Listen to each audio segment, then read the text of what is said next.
Hello students आज हम tools of research के बारे में विस्तार पूर्वक अध्ययन करेंगे।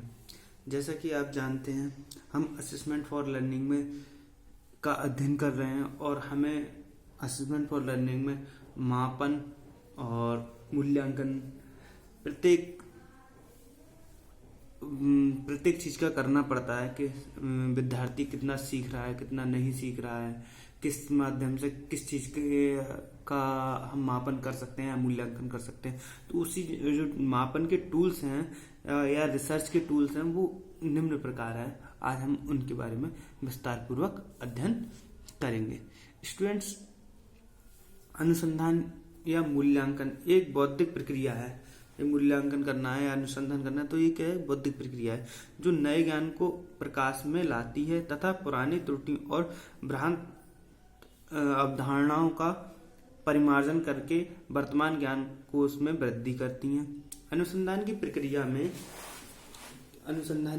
में अनुसंधान का क्षेत्र एक समस्या के निर्धारण तथा तत्संबंधी परिकल्पना का निर्माण के उपरांत अनुसंधानकर्ता के समक्ष ये समस्या उत्पन्न हुई होती है कि वह परिकल्पना के परीक्षण के लिए आंकड़ा का संग्रह किस विधि से तथा किस उपकरण से करे। भाई हमारे सामने कोई समस्या थी, भाई हमें मान लीजिए बुद्धि मापनी है, पर्सनालिटी नापनी है, एटीट्यूड नापना है, एप्टीट्यूड नापना है। तब हम क्या करेंगे? हमारे सामने कोई समस्या हुई और उसका मापन हम किस उपकरण से करेंगे? तो वही उपकरण है, वही टूल्स हमारे टूल्स ऑफ रिसर्च या टूल्स ऑफ मेजरमेंट कहलाते हैं। क्लियर? इस स्थिति में अनुसंधानकर्ता समस्या एवं परिकल्पना की प्रकृति को ध्यान में रखकर उपलब्ध विधियों एवं उपलब्ध उपकरणों का विश्लेषण करके उपयुक्त विधि एवं उपयुक्त उपकरण का चयन कर लेता है। यदि उपलब्ध उपकरण उसकी आवश्यकताओं की पूर्ति नहीं करते हैं तो वह उनमें से आवश्यकता अनुसार सुधार कर लेते हैं या फिर नवीन उपकरणों का निर्माण कर लेते हैं। तो हम उन्हीं नवीन उपकरणों के बारे में जान लेते हैं किस किस तरीके से हमारे उपकरण होते हैं, वो क्या होते हैं। देखो टूल्स ऑफ रिसर्चर किस तरीके से हैं हमारे। तो सबसे पहला टूल्स जो हो जाएगा हमारा क्या हो जाएगा? अवलोकन। अवलोकन मतलब क्या होता है? ऑब्जर्वेशन। जैसा कि आप जानते हैं कि भाई ऑब्जर्वेशन होता क्या है। भाई साधारण शब्दों में मैं कहूं कि हम अपनी आंखों से या सामान्य दृष्टि से किसी के बारे में राय दें या निष्कर्ष पर पहुंचे तो वो क्या हो जाता है? हमारा ऑब्जर्वेशन या अवलोकन। जैसे मैं एक एग्जांपल दे रहा हूँ, मेरी क्लास है और मैंने क्लास में पहला दिन गया और मैंने वहां पे देखे मेरे स्टूडेंट्स 40 स्टूडेंट्स हैं। उस 40 में से मैंने अवलोकन किया कि राम या श्याम इस क्लास में सबसे इंटेलिजेंट हो सकते हैं। होने को तो मोहन भी इंटेलिजेंट हो सकता है। तो मैंने जो ऑब्जर्वेशन किया, मैंने ना कोई टेस्ट लिया, केवल एक ऑब्जर्वेशन, एक देखावन के रूप में मैंने देखा कि राम इंटेलिजेंट है अन्य की अपेक्षा। तो ये क्या था? ओनली एक ऑब्जर्वेशन। तो विज्ञान की शुरुआत भी कहा जाए तो ऑब्जर्वेशन से ही मानी जाती है। पढ़ते हैं क्या है अवलोकन क्या है। अवलोकन या ऑब्जर्वेशन पद्धति क्षेत्रों द्वारा सामाजिक घटनाओं के स्वाभाविक रूप में व्यवस्थित व विचार पूर्वक अध्ययन है। इसके द्वारा प्राथमिक सामग्री का संकलन प्रत्यक्ष तौर पर होता है। ये विश्व के विषय में सूचना प्राप्त करने का मूल साधन है। क्लियर? हम किसी भी चीज में इससे मतलब इसकी जानकारी, किसी भी चीज की जानकारी कर सकते हैं एक अवलोकन के द्वारा। अब वो जानकारी हमारी कितनी सटीक है वो हमारे ऑब्जर्वेशन पर डिपेंड करती है। अब बात करते हैं इंक्वायरी फॉर्म। इंक्वायरी फॉर्म मतलब परिपुच्छ आकार। परिपुच्छ आकार में इसके अंतर्गत उन सभी उपकरणों को सम्मिलित किया जा सकता है जिनसे किसी प्रकार की जानकारी प्राप्त हो। भाई जिससे हमारी किसी भी प्रकार की जानकारी प्राप्त हो रही है तो वो हमारा परिपुच्छ या इंक्वायरी फॉर्म कहलाती है। समझ में आ गई बात? इसमें हम ज्यादा नहीं देखेंगे कि भाई किस चीज से हमें जानकारी प्राप्त हो रही है, वो आगे देखेंगे। इस जानकारी प्राप्त की जा रही हो। इसमें प्रश्न या कथन आदि होते हैं। इसके उत्तर न्यायाधीश के सदस्य देते हैं। इस वर्ग के निम्नलिखित उपकरण हो सकते हैं। कौन कौन से उपकरण हो सकते हैं? हमारी सबसे पहले प्रश्नावली या क्वेश्चनयार हो सकती है। प्रश्नावली है क्या? प्रश्नावली हम साधारण रूप से कहें तो प्रश्नावली मूल रूप से कहा जाए तो ये एक शिक्षित लोगों के लिए है और इसे शिक्षित लोग ही आंसर करते हैं। जैसे हमने मान लीजिए आप क्वेश्चन पेपर देखते हैं, हम उसमें देखते हैं कि क्वेश्चन पूछे जाते हैं, उसमें से ही 4 ऑब्जेक्टिव होते हैं। ऑब्जेक्टिव फॉर्म में है तो 4 ऑब्जेक्टिव हैं, या फिर कथन के रूप में है तो एक कथन मतलब जो पढ़ा लिखा व्यक्ति है उस पर आंसर करता है। जैसे हम देखते हैं कैसी कंपटीशन का टेस्ट हो रहा है तो वो प्रश्नावली के रूप में ही तो होता है। 100 क्वेश्चन होते हैं, करने को होते हैं, तो वो क्या है? प्रश्नावली।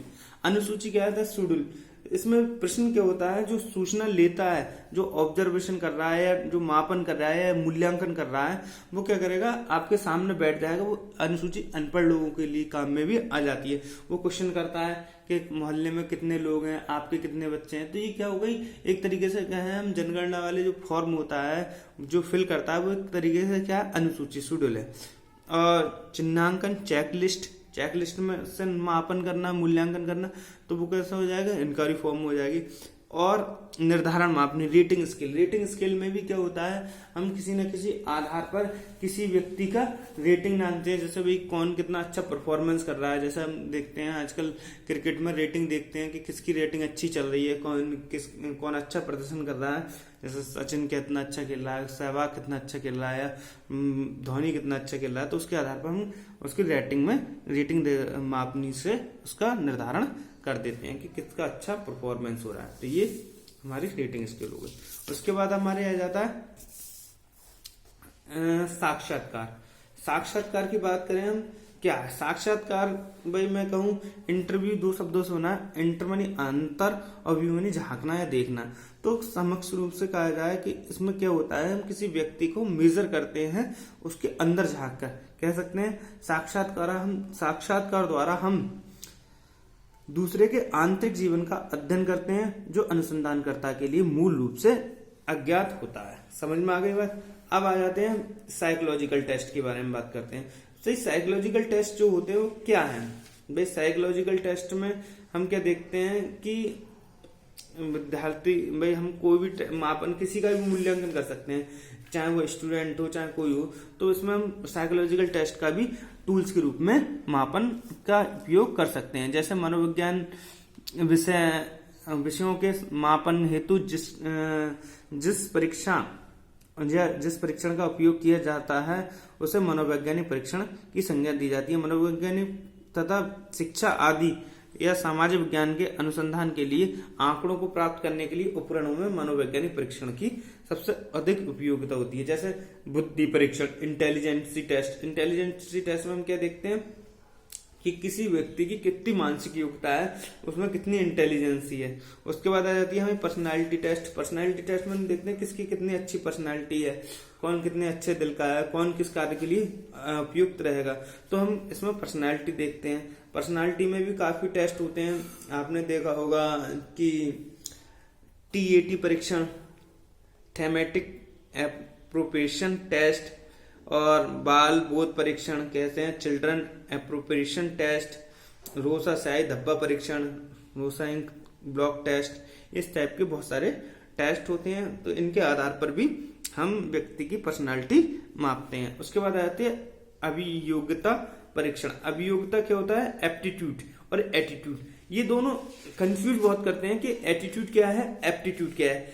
एप्टीट्यूड की बात करें, मतलब हम बात करते हैं एप्टीट्यूड अभियोग्यता, और एटीट्यूड क्या होता है? अभिक्षमता।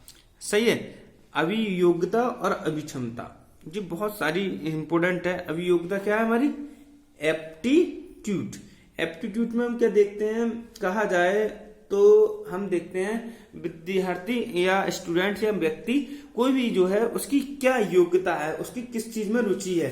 कहने का मतलब है, एक रूप में कहें कि एक लाइन में कहें, अभियोग्यता का तात्पर्य किसी एक क्षेत्र या समूह में व्यक्ति की कार्य कुशलता की विशिष्ट योग्यता, मतलब एक व्यक्ति की किस चीज में कितनी योग्यता है। जैसे हम एप्टीट्यूड के जरिए हम जान सकते हैं। जैसे एप्टीट्यूड की बात बताएं, जैसे हम जबरदस्ती किसी को मैथ पढ़ा रहे हैं, साइंस पढ़ा रहे हैं, मगर उसका इंटरेस्ट किस में है, कॉमर्स में है।